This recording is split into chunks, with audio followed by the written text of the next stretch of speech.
एक व्यक्ति शाम को अपने घर आता है और घर आने के बाद में अपना बैग रखता है और बैग रखने के बाद वह अपनी पत्नी से बोलता है कि मुझे 1 कप कॉफ़ी पिला दो।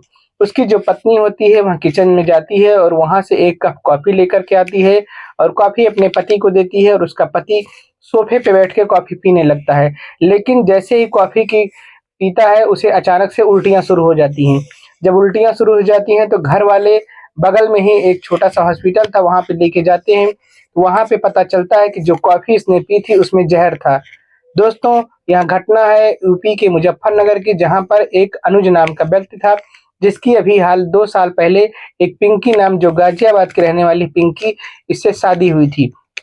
लेकिन जो पिंकी की शादी हुई थी इसके मर्ज़ी के खिलाफ हुई थी और पिंकी हमेशा जो है अनुज से लड़ा करती थी, क्योंकि यह इसे पसंद नहीं करती थी और इसकी शादी इसके घर वाले ज़बरदस्ती कर दिए थे, क्योंकि पिंकी जो थी वह किसी और लड़के से प्यार करती थी। इसकी ज़बरदस्ती शादी हो गई। यहाँ घर पे यानी अपने ससुराल में जब भी रहती तो कभी अनुज से लड़ती, कभी अनुज की माँ से, कभी उसकी बहनों से यह लड़ा करती थी। इसी कारण से यह ज़्यादातर मायके में ही रहती थी और अभी 15 दिन पहले ही यहाँ आई थी और आने के बाद में जब यहाँ अपने ससुराल में कदम रखी, तब जो है इसने अपने सास से कहा था, यानी कि अनुज की माँ से कहा था कि मैं आई हूँ किसी खास मकसद के लिए, मैं ऐसे नहीं आई हूँ। इसके बाद में वहाँ रह रही थी और एक दिन जो है अनुज जो प्राइवेट हॉस्पिटल में रिसेप्शन पे बैठता था, उसी का जॉब करता था, वहाँ जो है शाम को घर आता है और घर आने के बाद में जो है वहाँ अपनी पत्नी से कहता है, यानी पिंकी से कहता है कि मुझे 1 कप कॉफ़ी पिला दो। इसके बाद में पिंकी किचन में जाती है और किचन में जाने के बाद में वहाँ कॉफ़ी बनाती है और कॉफ़ी बनाने के बाद उसी कॉफ़ी में वह ज़हर मिला देती है, ताकि अनुज जो है वह हमेशा के लिए ख़त्म हो जाए और उसका रास्ता क्लियर हो जाए। और जो है जब वह ज़हर मिला देती है उसके बाद में वह ज़हर वाली कॉफ़ी ला कर के अनुज को देती है। अनुज जो है सोफ़े पर बैठा था और वहाँ कॉफ़ी पी रहा था। जैसे ही उसने आधी कॉफ़ी ख़त्म की कि अचानक से उसे उल्टियाँ शुरू हो गईं। जब उसे उल्टियाँ होने लगी तो घर में और भी लोग थे, वहाँ तुरंत उसे हॉस्पिटल में लेके गए। वहाँ पर जब लेके गए तो डॉक्टर जो है पहले तो इलाज करना शुरू कर दिए, उसके बाद में जब इलाज हुआ उसके बाद पता चलता है कि जो कॉफ़ी थी इसमें ज़हर था। अब जब कॉफ़ी में ज़हर का नाम सुन कर के सभी परिवार वाले हैरान हो जाते हैं कि आखिर में इस कॉफ़ी में ज़हर कैसे आया? फिर जो है ये होता है कि आखिर में ज़हर किसने डाला?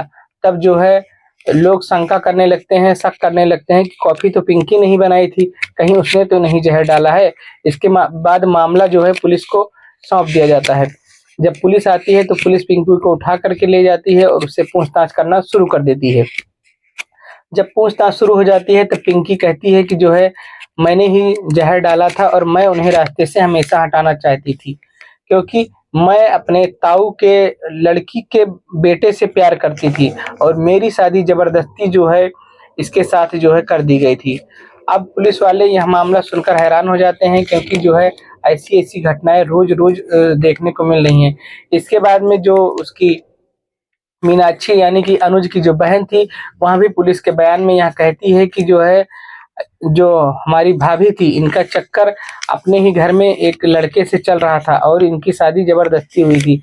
यह जब भी यहाँ पे रही हैं, तो हमेशा न किसी से लड़ती रहती हैं और अभी कुछ ही दिन पहले हमने महिला आयोग में शिकायत की थी और जहाँ पे जो है दोनों पक्षों को बुलाया गया था। जब दोनों पक्ष वहाँ पर मौजूद थे, तो जो महिला आयोग की अध्यक्ष थी, उन्होंने जो है इस मामले का निपटारा करते हुए और पिंकी से पूछा कि क्या तुम अपने ससुराल में रहना चाहती हो या नहीं? तब जो है सभी के दबाव में पिंकी ने यह कहा कि हाँ, मैं अपने ससुराल में रहना चाहती हूँ और मुझे अब कोई दिक्कत नहीं है। इसके बाद में जब पिंकी जो है सारा मामला क्लियर हो गया, महिला आयोग से भी एक फाइनल रिसीविंग मिल गई कि अब यहाँ दोनों आराम से रहेंगे, कहीं कोई दिक्कत नहीं है। इसके बाद में जो है वहाँ वापिस अपने ससुराल चली जाती है और लगभग 15 दिन रहने के बाद इस घटना को अंजाम देती है। दोस्तों, जब जो है अनुज की शादी हुई थी उसके कुछ दिन बाद जो है अनुज को पता चल गया था कि जो है उसकी जो पत्नी है वह जो है किसी लड़के से बात करती है। लेकिन जो अनुज था उसने जो है उसे समझाया और कहा कि जो है तुमने जो किया वो किया, लेकिन अब ऐसा कुछ मत करना। लेकिन जो पिंकी थी वह उसकी बात समझ नहीं पाई और उसने कहा कि मैं उनसे बात करती हूँ, अगर तुम उससे बात करने के लिए रोकोगे तो ठीक नहीं है। वह जो अनुज था वह कई बार उनको रोका कि आप उनसे बात ना करिए, उस लड़के से कभी भी बात ना करिए। लेकिन जो पिंकी थी वह मानने को तैयार नहीं थी, कहती थी कि जो है मैं जब तक उससे बात नहीं करूँगी मैं रह नहीं पाऊँगी। इधर एक दिन जो है अनुज जाता है अपनी ससुराल में, और घर में जितने भी उसके ससुराल में सास-ससुर थे, सभी को यहाँ बात बताई जाती है अनुज के द्वारा कि आपकी बेटी इस तरीके से हरकत कर रही है, उसे समझा दीजिए, इसी में सभी की भलाई है। उसके जो ससुराल वाले थे, वहाँ बात तो सुन लेते हैं लेकिन उसे नज़रअंदाज कर देते हैं, क्योंकि जो ससुराल वाले थे, वहाँ पिंकी के बारे में अच्छा जानते थे कि पिंकी क्या कर रही थी, क्या नहीं। वहाँ लोग भी पिंकी से हार चुके थे और मजबूरन उसकी शादी अनुज से कर दिए थे, क्योंकि शादी के पहले वहाँ उसके साथ यानी जो ताऊ की लड़की के लड़का जो था उसके साथ फिजिकल रिलेशन भी बना चुकी थी, और इस बात की जानकारी घर वालों को भी थी। इसलिए जो है वहाँ सोचते थे कि अगर हो सकता है अगर इसकी शादी किसी और लड़के से कर दिया जाए तो हो सकता है यहाँ सुधर जाए। लेकिन पिंकी जो थी वहाँ सुधरने का नाम नहीं ले रही थी, और जो है उसने इस घटना को अंजाम दे दिया। एक बार जो है अनुज ने जो है उस लड़के से बात की जिस लड़के से यहाँ प्रेम करती थी, उससे भी बात की। जब उससे बात की तब यहाँ खबर जब पिंकी को पता चली तो पिंकी अनुज के ऊपर भड़क गई कि आखिरकार तुम उससे क्यों मिले और तुम क्यों उससे बात करना चाहते हो? तुमने उससे क्या बात किया? अनुज ने कहा कि मैंने उससे कुछ नहीं बात किया, मैं सिर्फ उसे समझाया हूँ और यही बात मैं तुम्हें भी समझा रहा हूँ। अगर तुम्हारी इच्छा है, तुम उसी के साथ रहना चाहती हो तो रहो, मुझे इसमें कोई इतराज़ नहीं है। लेकिन अगर मेरे साथ रहना है तो कायदे से रहना पड़ेगा, जिस तरीके से रहा जाता है। लेकिन पिंकी ने इसी बात को लेकर के बवाल कर लिया और वह जो है अपने मायके वापस चली आई। वहाँ जब से शादी हुई थी, शादी को लगभग 2 साल हो गए थे, लेकिन वह घूम फिरा के अपने मायके ही रहती थी। उसके जो माता-पिता थे वहाँ भी पिंकी से हार चुके थे। पिंकी घर में सबसे छोटी थी, और भी उसके 2 भाई और 2 बहन थे, और उसमें सब में पिंकी सबसे छोटी थी। लेकिन जो है पिंकी की इस तरीके से हरकत देख कर के घरवाले भी परेशान थे कि आखिर में इसका क्या होगा और क्या नहीं होगा। अब उन्होंने अनुज के साथ जब इसका रिश्ता कर दिया, तब घर वालों को लगा कि शायद अब जो है पिंकी सुधर जाएगी, लेकिन यह सुधरने का नाम नहीं ले रही थी। और जिस दिन से यहाँ अपने ससुराल में कदम रखी थी, उसी दिन से यहाँ तांडव करना शुरू कर दी थी। अनुज की जो बहन है उसने मीडिया के सामने यह बात बताई।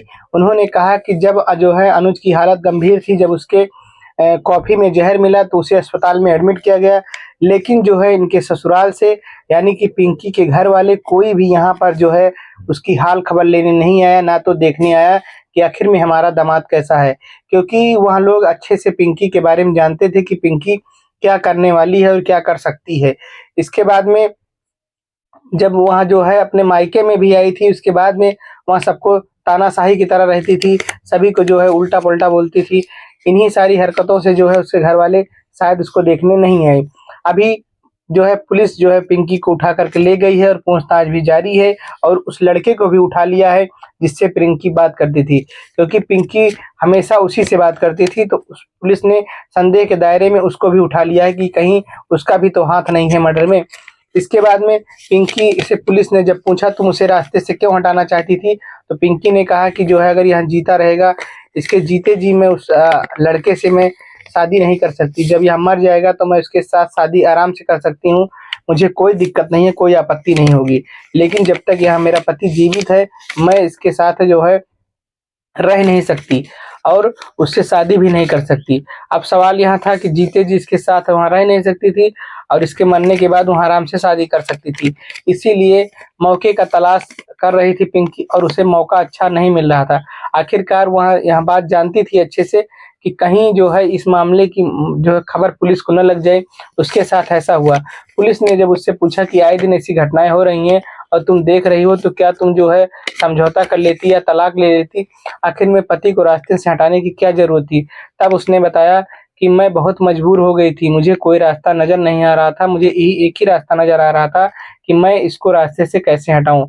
अब पुलिस को कह रही है कि अब तुम्हारा क्या होगा, अब तुम जाके जेल में सड़ो, अब तुम्हारे सारा रास्ता क्लियर हो गया है।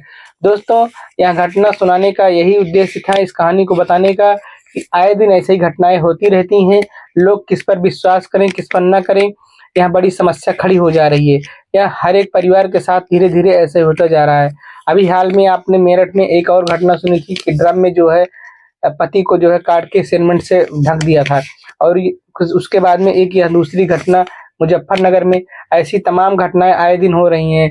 तो अगर कोई घर में बात हो तो समझ बूझ के काम करें, जल्दबाजी में कोई ऐसा काम ना करे जिससे बड़े गुनाह की तरफ अग्रसर हो जाएं। दोस्तों, अगर आपको कहानी अच्छी लगी हो तो हमें कमेंट में जरूर बताएं। अगर हमारे चैनल पर नए हैं, चैनल को लाइक करिए, शेयर करिए और सब्सक्राइब करिए। धन्यवाद।